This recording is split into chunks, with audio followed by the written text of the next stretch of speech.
We wanted to see Isabella Emerling snap out of a hitting slump. That is exactly what happened today. She was the best hitter in OU's order. That is the Isabella Emerling we've been waiting on to see. 2 for 3 for Bella Emerling. A double, a mammoth home run to center field, a couple of RBIs there. Fantastic day for Isabella Emerling. You guys drop who you thought today was the player of the game for Oklahoma as the Sooners win it again, 8-1 over Wichita State. They're now 12-0 on the season, and a lot of good and a little bit are we spoiled here because we actually played 7 innings, I believe, since the first time since that Long Beach State game 2 weeks ago from today. So had a chance to end it in the 5th and the 6th, weren't able to do it. So if you want to look at today at all as a negative, I guess you could look at that as that they actually played 7 innings and not just 5 or 6. But here's just kind of my overall question, and I wanted to start by giving it up to Isabella Emerling because I think that that's a very big part of things today and really the entire weekend, that some hitters that I'm saying I want to see the entire order hit. I want to see these hitters get going. I think through 2 days of the Norman tournament thus far it's happened. But here's kind of my big overall question, as we are still very early in the year, but we've got a 12-game sample size.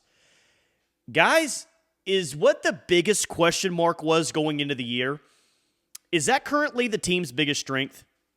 Is the pitching staff, the way this team sits right now, is the pitching staff the best thing about this softball team? I think you can make a very good argument that that is the case, because Sam Landry was excellent once again today. 5 2/3, just the 3 hits allowed. She has the 1 earned run off of the solo home run. 10 strikeout, double-digit strikeouts, just the 1 walk, and had her 500th career strikeout. You can count on certain things when this 2025 OU softball team plays, but what you're getting used to game in and game out is the fact that these starting pitchers are going to go out and throw an absolute gem. And there's Sam Landry once again. I say getting better and better with every start, but she's had 3-4 consecutive outings right now that are very, very high level. And as I sit here on a Sunday night, I do think the pitching is the best part of this softball team right now. There are other good parts to it, but when you got Landry pitching the way that she is, when you've got Isabella Smith pitching the way that she is, Kirsten Deal the way that she looks, Audrey Lowry came in relief and did a very nice job, Peyton Monticelli, of course, what she's done in relief. This is a very, very good pitching staff, and it is fun, but kind of crazy to think because I did not think that this would be the case. That, 12 games in, I think the biggest question mark that we had going into the year is arguably the strength. But a lot of takeaways outside that. Great job by the pitching staff once again. You just had the 1 mistake, the home run to right field. But, good teams do a lot of things. Great teams, I should say, do a lot of things because that's what we're chasing this year. Not a good team, but a great team. Great teams do a lot of things. But great teams make teams pay when they make mistakes. And boy, did Wichita State make some mistakes early on in this game. Did not look sharp defensively, but give OU credit, they made Wichita State pay. Made them pay for their mistakes, and we're going to the top of the 2nd inning, and OU's up 3-0. And it felt like a knockout punch the way that OU was playing to that point. Like, I thought it at the time, the fact that Sam Landry's in the circle, and you could have had several other pitchers in the circle, but if OU's going to put up 3 runs in the bottom of the 1st inning, it felt like the game was over. I mean, really the question was going into the top of the 2nd inning, is Wichita State going to find a way to make this game competitive? Or is OU just going to run roll in 5 innings? Now, we end up playing 7 innings, but the point is the great teams of the past, they just had that haymaker, that knockout blow that they had in the 1st inning, and the game was over a lot of times. And against a Wichita State team that, I don't think that they're making the Women's College World Series or anything, but they were picked to win the American Conference. They're a good, solid softball team. The game was essentially over after the end of the 1st inning, especially with the way the Sam Landry pitched today. So that was very nice to see that, I think OU only had 1 hit in that 1st inning, but they capitalized. They were aggressive on the base paths. They did force those mistakes, and we played 6 outs, and we're all looking around saying, well, Wichita State ain't scoring 3 runs today, and they didn't score 3 runs today. So I think overall a nice, solid win.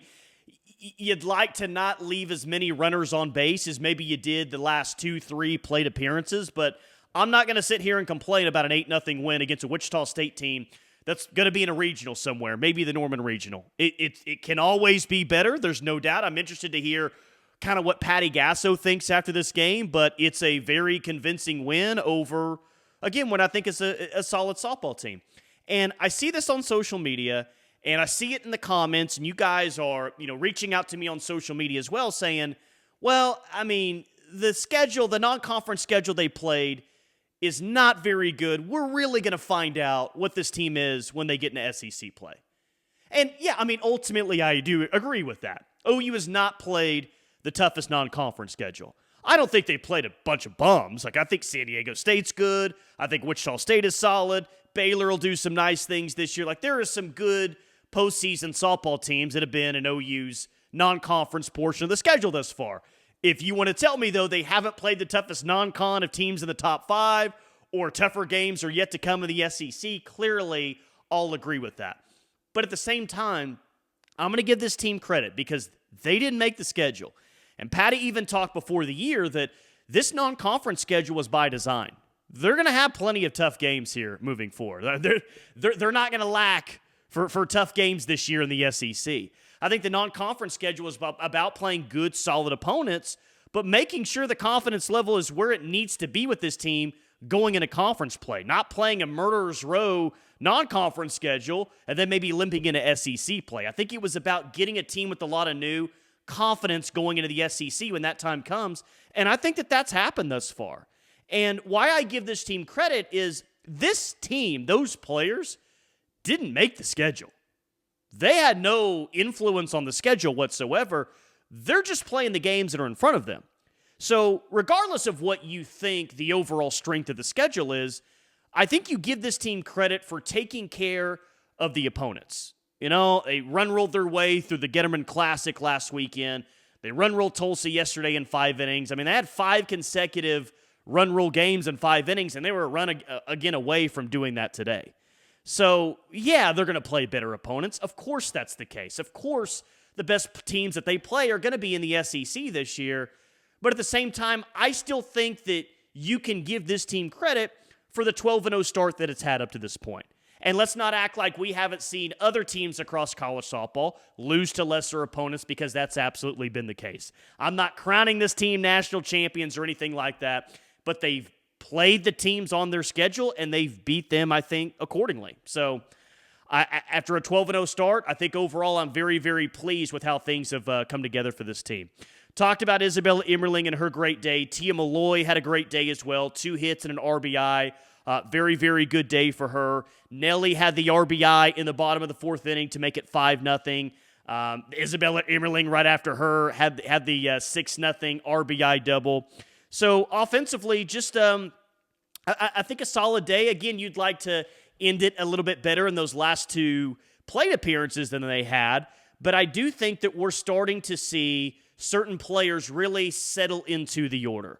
We're starting to see Isabella Emerling get accustomed to her surroundings now, hit the ball a little bit better. We're seeing that with Cassidy Pickering, maybe start a little bit slow. She's picking it up a little bit. Again, Nelly had that single in the bottom of the 4th inning. That was big for her. So as we start to settle into maybe more of an ordinary lineup for this team, I think you're starting to see this offense top to bottom settle in nicely as well.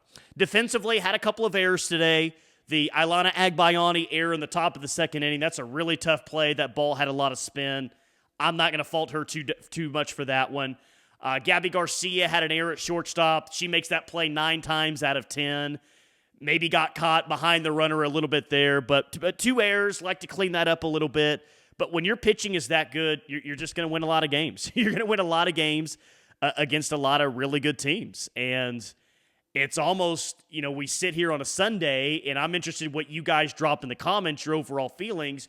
It can be very easy to have a spoiled take today, that we kind of judge games or performances based on, did they play 5 innings or did they play 7 innings? And they played 7 innings today, and I still think that you can walk away and say, that's not their best. I mean, there's still so much better softball out for this team. They had a solid day, they had a good day, they had an okay day, and they still took care of an opponent that, again, was picked to win their conference. So I'm going to choose to be, happy on this Sunday. Again, looking for more, looking for better. I mean, we're always looking for better from this team. Patty Gasso and everyone else always looking for better. And let's see this team tomorrow in a doubleheader against two teams that they should handle. Let's see them come out hot, and let's see them come out fast. Another good crowd today on this Sunday. Beautiful day for softball at Love's Field, which is really cool to see. Like seeing Cheney Helton out there. The positive of going to 7 innings is you did see a lot of these hitters that maybe you haven't seen enough of or you wanted to see more of up to this point. You even saw Cheney Helton out there running bases, which sounds like she's the fastest player that they have, at least on the base paths, and she ran through a stop sign today. Just ran through a Patty Gasso stop sign, and she ended up scoring there. Alana Agbayani had the double, so yeah, good solid day, and let's see them close out strongly Monday afternoon in the Norman tournament with a doubleheader and see if they can move to 14-0. But interested in what you guys think. Drop your thoughts in the comments. Is the pitching the strength right now for Oklahoma? I think that it is. Appreciate you guys as always. Enjoy your Sunday evening. We'll talk to you on Monday night.